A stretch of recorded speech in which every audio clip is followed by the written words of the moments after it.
તો નમસ્કાર વિદ્યાર્થી મિત્રો, ચેપ્ટર નંબર 4 સામયિક શ્રેણીના બીજા લેક્ચરમાં આપનું સ્વાગત છે.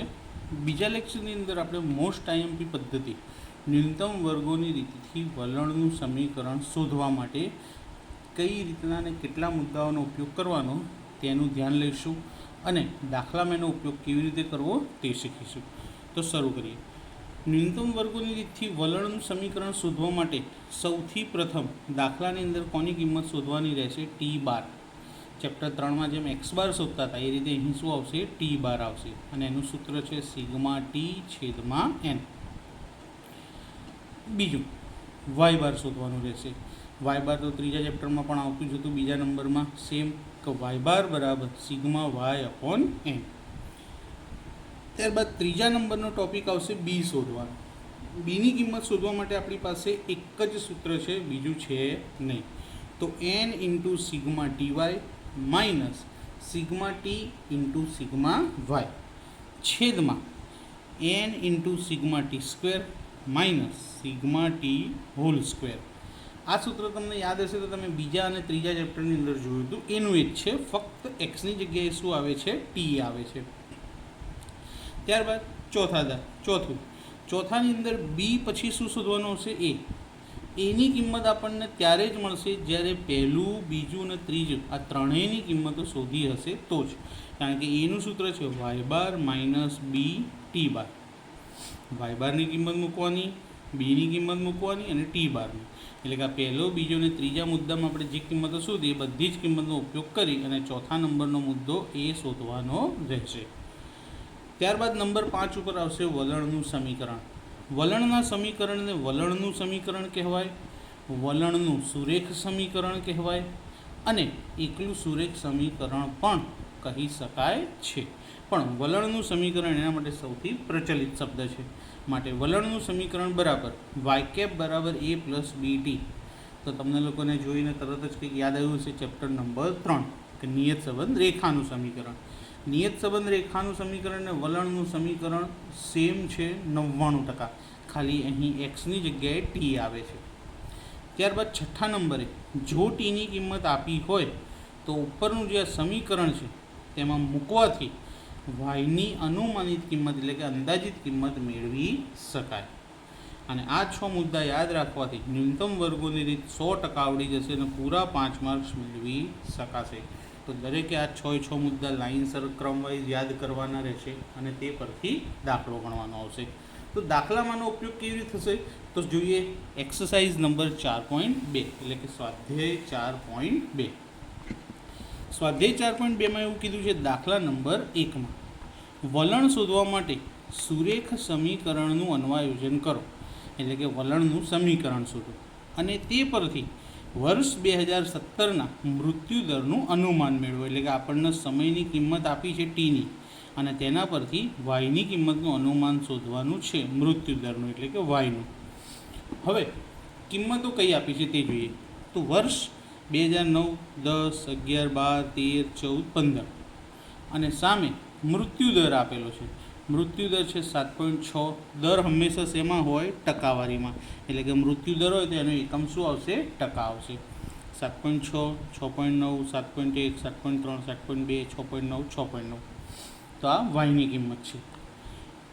હંમેશા ચોથા ચેપ્ટરના દાખલાની અંદર વર્ષ આપ્યા હોઈ શકે, મહિના આપ્યા હોઈ શકે અથવા તો સપ્તાહ આપેલા હશે. સપ્તાહ એટલે અઠવાડિયું અને વાયની કિંમત આપી હશે. તો જે સમય આપ્યો હશે, વર્ષ આપ્યો હશે, મહિના આપ્યા હશે તો અથવા તો અઠવાડિયા, તેના પરથી આપણે કોની કિંમત શોધવાની રહેશે? ટીની. ટીની કિંમત આપણે લખી જ નાખવાની. કેવી રીતે એ આપણે જાતે લખવાની રહેશે. તો કેવી રીતે લખશો ટીની કિંમત? તો ટીની કિંમતની અંદર સૌથી પહેલી જે કિંમત છે ને 1, ત્યારબાદ 2, 3, 4, 5, 6 અને 7. તો ટીની કિંમત હંમેશા આ રીતે જ લખવાની રહેશે. હવે ટી શોધી લીધા પછી પહેલું ખાનું વર્ષનું, હવે આપણે એનો કોઈ ઉપયોગ રહ્યો નથી તો ત્યાં લખી દીધા કુલ. વાય, તો વાયનો સરવાળો કરીશું અને ટી પરથી ટીનો સરવાળો. તો વાયના સરવાળાને આપણે સિગ્મા વાય કહીએ અને આ બધી કિંમતોનો સરવાળો થશે 49.9. હવે ટી, તો ટીની કિંમતોનો સરવાળો થાય સિગ્મા ટી. તો સિગ્મા ટીનો સરવાળો થશે 28. આ બધી કી. હવે પહેલો મુદ્દો, ન્યૂનતમ વર્ગોની રીતે વલણનું સમીકરણ શોધવામાં સૌથી પહેલો મુદ્દો શું હતો? ટી બાર. તો ટી બારનું સૂત્ર સિગ્મા ટી અપોન એન. આમાં કિંમત મૂકીએ. સિગ્મા ટી કેટલા મળ્યા? 28. તો 28 છેદમાં એન. તો કેટલી કિંમતો હતી? તો 7 કિંમતો હતી. તો છેદમાં 7 અને 28 અને 7નો ભાગાકાર કરીએ તો શું મળશે આપણને? 4. એટલે એક મુદ્દો પૂરો થયો. બીજા નંબરે y bar. Sigma y upon n. Sigma y કેટલા મળ્યા આપણને? 49.9 છેદમાં એનની કિંમત કેટલી છે? 7. તો 49.9 ભાગ્યા 7 કરીએ તો જવાબ આવશે 7.13. શું જવાબ મળે છે આપણને? વાય બાર બરાબર 7.13. હવે વાય બાર પત્યા પછી કોનો વારો આવશે? બીનો વારો. તો બીનું એક જ સૂત્ર તો આપણી પાસે n into sigma T y minus sigma t into sigma y upon n into sigma T square minus sigma ટીનો હોલ સ્ક્વેર. હવે કિંમતો મૂકી. એન કેટલા હતા? 7 હતા. Sigma T y. હવે સિગ્મા ટી વાય આપણે અહીંયા ટી વાયનું ખાનું હજી સુધી બનાવ્યું નથી. ટી સ્ક્વેર, તો ટી સ્ક્વેરનું ખાનું પણ બનાવ્યું નથી. તો એ બે વસ્તુ બનાવવી પડશે, પછી જ આપણને બી મળશે. તો હવે પહેલાં ટી વાય જોઈએ. ટી વાય નામ ઉપરથી જ આપણને ખબર પડી જશે કે ટી અને વાયનો શું કરવો પડશે? આપણે સરવાળો કરવો પડશે. તો સિગ્મા ટી વાય માટે ટી અને વાયનો સરવાળો, તો 7.6 ને 1 વડે ગુણીએ તો કેટલા થશે? 7.6. 6.9 ને 2 વડે ગુણીએ તો કેટલા થાય આપણી પાસે? 13.8. એ જ રીતે 7.1 ને 3 વડે ગુણીએ તો 21.3. 7.3 ને 4 વડે ગુણીએ તો 29.2. 7.2 ને 5 વડે ગુણીએ તો કેટલા મળશે આપણને? 36. 6.9 ને 6 વડે ગુણાકાર કરીએ તો કિંમત આપણને મળશે 41.4. અને 6.9 ને 7 વડે ગુણાકાર કરીએ તો કિંમત મળશે આપણને 48.3. હવે આ બધી કિંમતોનો સરવાળો કરીએ અને શું કહેવાશે? Sigma T Y. તો આ બધાનો સરવાળો મળશે આપણને 197.6. 197.6. હવે ટી સ્ક્વેર તો સિમ્પલ. ટીનું જે કિંમતો છે એ બધાનું શું કરી દઈશું? સ્ક્વેર. 1નો વર્ગ 1, 2નો વર્ગ 4, 3નો વર્ગ 9, 4નો વર્ગ 16, 5નો 25, 6નો 36 અને 7નો 49. તો ટી સ્ક્વેરનું ખાનું રેડી થઈ ગયું. હવે ટી સ્ક્વેરના ખાનાનો બધાનો સરવાળો કરીએ તો કહેવાશે સિગ્મા ટી સ્ક્વેર. અને આ બધી કિંમતનો સરવાળો મળશે આપણને 140.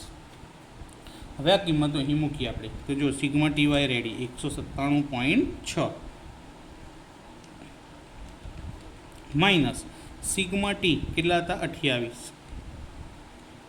સિગ્મા વાય કેટલા હતા? 49.9 છેદમાં એનની જગ્યાએ 7. સિગ્મા ટી સ્ક્વેર કેટલા મળ્યા? 140 માઇનસ સિગ્મા ટીનો હોલ સ્ક્વેર. તો સિગ્મા ટીની કિંમત હતી 28, તો 28નો સ્ક્વેર. 7 અને 197.6નો ગુણાકાર કરીએ તો આપણને મળશે 1383.2 માઇનસ 28 ગુણ્યા 49.9નો ગુણાકાર કરીએ તો 1397.2 અને એ જ રીતે છેદમાં 140 અને 7નો ગુણાકાર કરીએ તો 14 × 7 = 98 એટલે 980. 28નો વર્ગ કરીએ તો 784. હવે અહીંયા ઉપર જોજો મિત્રો, નાની રકમમાંથી મોટી રકમ બાદ કરવાની છે એટલે બાદબાકી કેવી આવશે? માઇનસ મળશે આપણને. તો 183.2 માંથી 1383.2 માંથી 1397.2 બાદ કરીએ તો જવાબ મળશે આપણને -14.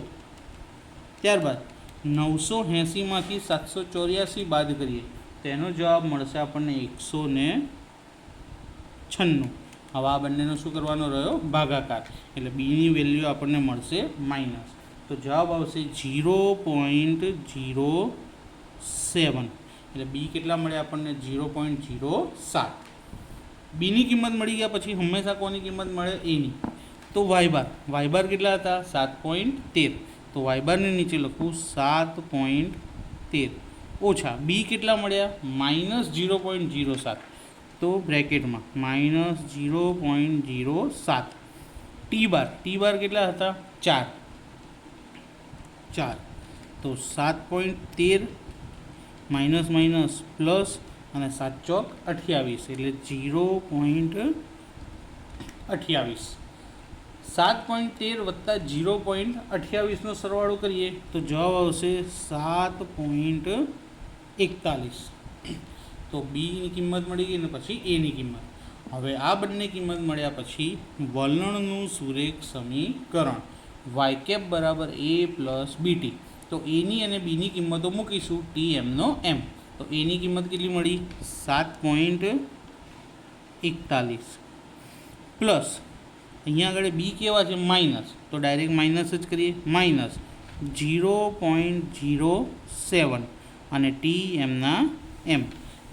હવે વર્ષ 2017 માટે ટી બરાબર, હવે જોઈએ અહીંયા આગળ 9 માટે આપણે ટી બરાબર 1 લીધા હતા, 10 માટે 2 હતા, 11 માટે 3, એ રીતે 2015 માટે 7 હતા. તો 2016 માટે કેટલા આવે? 8 આવે. તો 2017 માટે કેટલા આવશે? 9 આવશે. તો લાઇનસર ચેક કરવાનું. તો વર્ષ 2017 માટે ટીની કિંમત કેટલી મળશે આપણને? 9. તો ટી બરાબર 9 મૂકતા તો આ જે સમીકરણ આપણે શોધ્યું તે સમીકરણમાં 2017 માટે ટીની કિંમત કેટલી મૂકીશું? 9 મૂકીશું. તો વાય કેપ બરાબર 7.41 માઇનસ 0.07 અને ટીની જગ્યાએ કેટલા લખી દઈશું? 9. તો 7.41 માઇનસ 7 × 9 = 63. તો 0.63. હવે 7.41માંથી 0.63 બાદ કરીશું એટલે આપણને વાયની અંદાજિત કિંમત મળી જશે અને જે કિંમત આપણને મળે છે 6.78 અને દર છે એટલે એને ટકાવારીમાં દર્શાવી શકાય. તો જવાબ લખવાનો વર્ષ 2017 માટે અંદાજિત મૃત્યુદર 6.78%. કારણ કે દર હંમેશા કેટલાએ મળે છે? આપણને ટકાવારીએ મળે છે. તો આપણો પહેલો દાખલો અહીંયા આગળ પૂરો થયો. હવે જઈએ દાખલા નંબર 2 ઉપર. તો મિત્રો દાખલા નંબર 1ની અંદર જો તમને થોડીક એટલે કે 50% સમજ પડી હોય તો દાખલા નંબર 2માં તમને પૂરેપૂરી માહિતી મળી જશે. કારણ કે દાખલા નંબર 2 પણ પહેલાં જેવો જ છે. તો માહિતી પરથી સુરેખ સમીકરણનું અન્વયોજન કરીને વર્ષ 2015-16 માટે આ આંકનું અનુમાન મેળવો. અહીંયા આગળ આંક આપેલું છે CII કરીને આંક આપેલું છે. આપણે એનાથી કોઈ મતલબ હોતો નથી. આપણે તો ફક્ત કિંમત શોધવાથી મતલબ છે. વર્ષ કયા આપ્યા છે? 2007થી 8, 8થી 9, 9થી 10, 11થી 12, 10થી 11, 11થી 12, 12થી 13, 13થી 14 અને 14થી 15. અને 14થી 15 પછી 15 અને 16ની કિંમત આપણે શોધવાની છે. બધા જ વર્ષ માટે આપણને સામે એક કિંમત આપી છે વાયની કિંમત. તો હવે સૌપ્રથમ આપણે શું કરીશું કે વર્ષ પછી ટી લખી દઈશું. ટીની કિંમત ક્યાંથી શરૂ કરવાની? 1, 2, 3, 4, 5, 6, 7 અને 8. તો ટીની કિંમત મળી ગઈ. હવે વાય અને ટીનો સરવાળો કરીએ આપણે. જો વાયની કિંમતોનો અને ટીની કિંમતોનો સરવાળો કરી દઈશું એટલે આપણને ટી બાર અને વાય બાર બંને મળી જશે. તો સૌપ્રથમ આપણે સરવાળો કરી અને શોધી દઈએ ટી બાર અને પછી વાય બાર શોધીએ. તો ટી બારની કિંમતોનો સરવાળો કરી 1 થી 8 કિંમતનો સરવાળો તો કેટલો થશે? 36. અને વાયની કિંમતોનો સરવાળો કરીએ તો વાયની કિંમતો થોડી મોટી હોવાથી એનો સરવાળો આવશે 6076. હવે ટી તો સિગ્મા ટી મળે આપણને 36. કિંમતો કેટલી હતી? 8 હતી. છેદમાં 8 તો 36 ભાગ્યા 8 કરીએ તો 4.5. હવે વાય બાર સુધી 6076 ભાગ્યા 8 કે એન 8 હતા. તેનો જવાબ આપણને મળશે 759.5. કિંમત મળી ગઈ આપણને. હવે ત્રીજા નંબરનું પદ પણ ત્રીજું પદ શોધતા પહેલાં શું શોધવું પડશે? ટી વાય અને ટી સ્ક્વેર. તો ટી વાય કરીએ તો ટી વાય એટલે 551 એકા 551, 582 દુ, 582 દુનો જવાબ આવશે 1164, 632 તરી 1896, 711 ચોક 2844, 785 પંચા 3925, 852 ગુણ્યા 6 તો જવાબ મળશે 5112, 939 ગુણ્યા 7 તો જવાબ આવશે 6573, અને 1024 ગુણ્યા 8 તો એનો જવાબ મળશે આપણને 8192. હવે આ બધી કિંમતોનો સરવાળો કરી અને શું કહેવાશે? Sigma T Y. તો જવાબ આવશે 30257. ત્યારબાદ ટી સ્ક્વેર. તો ટીની કિંમતોનો વર્ગ કરીએ. 1નો વર્ગ 1, 2નો 4, 3નો 9, 4નો 16, 5નો 25, 6નો 36, 7નો 49 અને 8નો 64. આ બધી કિંમતોનો સરવાળો કરવાનો છે આપણે. તો આ બધી કિંમતોનો સરવાળો થશે 204. ત્યારબાદ હવે આ કિંમતો આપણે સૂત્રમાં મૂકીએ.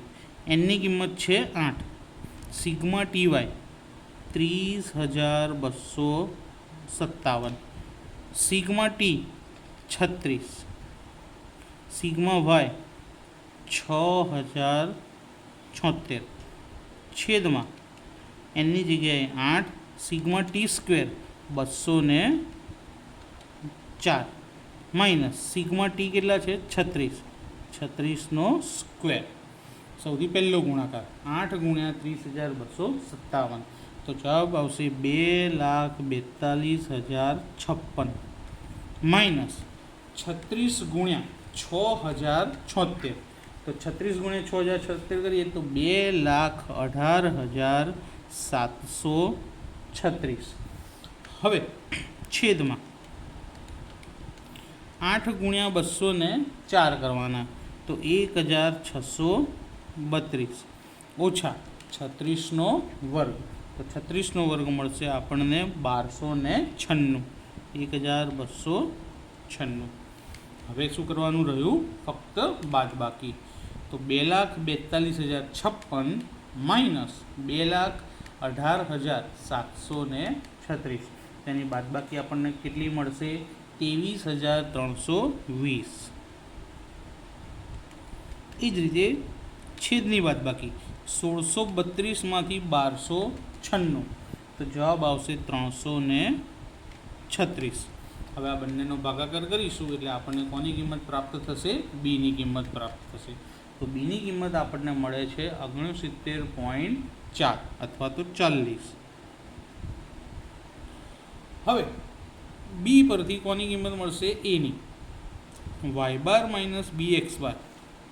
તો વાય બાર છે 759.5 માઇનસ બી કેટલો મળ્યો? 69.4 અને એક્સ બાર લખેલો છે મેં. એક્સ બારની જગ્યાએ અહીંયા આગળ શું આવશે? ટી બાર આવશે. એક્સ બારની જગ્યાએ શું આવશે? ટી બાર.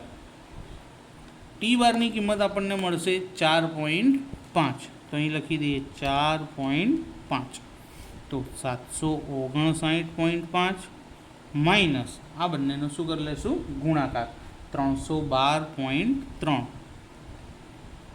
અને એમાંથી એટલે કે 759.5માંથી 312.3ને શું કરી દઈશું? આપણે માઇનસ કરી દઈશું. તો 447.2. હવે બી અને એ બંનેની કિંમત મળી ગયા પછી સુરેખ સમીકરણ, વલણનું સુરેખ સમીકરણ, એકલું સુરેખ સમીકરણ કે વલણનું સમીકરણ બધું એક જ કહેવાય. તો એની કિંમત મળી કેટલી? 447.2 વત્તા બીની કિંમત મળી 69.4 ટી જેમ હતા એમના એમ. હવે આપણે 2014 અને 2015 માટે ટીની કિંમત 8 હતી, તો 2015 અને 16 માટે ટીની કિંમત કેટલી આવશે? 9 આવશે. તો ટીની જગ્યાએ હવે કેટલા મૂકી દેવાના છે? આપણે 9 મૂકવાના છે.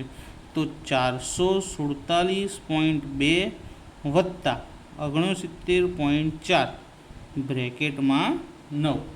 તો 447.2 વત્તા આ બંને સંખ્યાઓનો ગુણાકાર કરીશું તો જવાબ મળશે 624.6. હવે આ બંનેનો શું કરવાનો છે? સરવાળો કરતાં આપણને આપણા દાખલાનો જવાબ મળી જશે. તો જવાબ આવશે 1071.8. 1071.8. તો આપણને વાયની અંદાજિત કિંમત મળી. હવે આનો જવાબ લખી દેવાનો કે વર્ષ 2015-16 માટે કોસ્ટ ઇન્ફ્લેક્શન ઇન્ડેક્સની અનુમાનિત કિંમત, જે આપણે લખ્યું હતું ને CII કોસ્ટ ઇન્ફ્લેક્શન ઇન્ડેક્સની અનુમાનિત કિંમત 1071.8 થાય. તો 2 દાખલા અત્યારે ગણ્યા. 4.2ના બીજા 2 દાખલા આના પછીના લેક્ચરમાં શીખવાડીશ. તો જો આજનો વિડીયો તમને ગમ્યો હોય તો લાઈક કરજો અને ચેનલને સબસ્ક્રાઈબ કરજો.